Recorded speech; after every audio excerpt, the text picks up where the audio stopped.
বৈষম্য বিরোধী ছাত্র আন্দোলন ও দেশের সহিংস পরিস্থিতির মধ্যেই ঢাকা ছাড়েন সরকার দলের প্রভাবশালী ব্যক্তিরা। দেশের পরিস্থিতি নাজুক দেখে বিদেশ থেকেই স্বজনদের জন্য কাটেন ঢাকা ছাড়ার টিকিট। এদের মধ্যে রয়েছেন প্রায় 2 ডজন এমপি মন্ত্রী।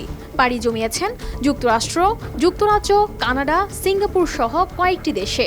দেশের সংকট মোকাবেলার পরিবর্তে দেশ ছাড়াকে দুঃখজনক বলে মন্তব্য বিশিষ্টজনদের। এমনকি এ নিয়ে সরকার দলের মধ্যেও সৃষ্টি হয়েছে নানা আলোচনা সমালোচনা। একটি জাতীয় দৈনিকে প্রকাশিত প্রতিবেদনে জানা যায় এমন তথ্য। প্রতিবেদন অনুযায়ী কোটা আন্দোলন ঘিরে দেশে যখন বিরাজ করছে উত্তাল পরিবেশ, চারদিকে ছড়িয়ে পড়ছিল সহিংসতা, এমন জটিল পরিস্থিতিতে গত 15 জুলাই মধ্যরাতে দেশ ছাড়েন সাবেক অর্থমন্ত্রী আ.হ.ম মুস্তফা কামাল। পরিবারের 5 সদস্যকে নিয়ে তিনি রাত 1:40 এমিরেটস এয়ারলাইন্সের একটি ফ্লাইটে লন্ডনের উদ্দেশ্যে ঢাকা ত্যাগ করেন। একদিন পর 16 জুলাই লন্ডন যান ঢাকা 16 আসন মিরপুরের এমপি ইলিয়াস মোল্লা। পরে তিনি 26 জুলাই দেশে ফিরে আসেন। একই দিন পরিবারের 11 সদস্য নিয়ে কুমিল্লা 11 আসনের এমপি ও সাবেক রেলমন্ত্রী মুজিবুল হক যান দুবাই।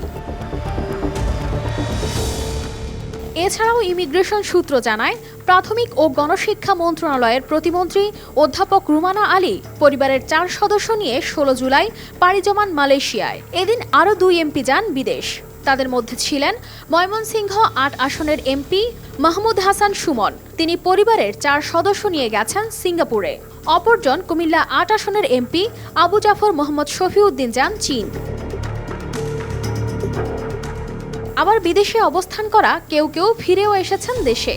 এর মধ্যে সাবেক পররাষ্ট্রমন্ত্রী এ.কে আব্দুল মোমেন এমপি ছিলেন আমেরিকায়। তিনি ফিরে আসেন 28 জুলাই। চট্টগ্রাম 10 আসনের এমপি মহিউদ্দিন বাচ্চু 28 জুলাই টরন্টো থেকে ঢাকায় ফেরেন।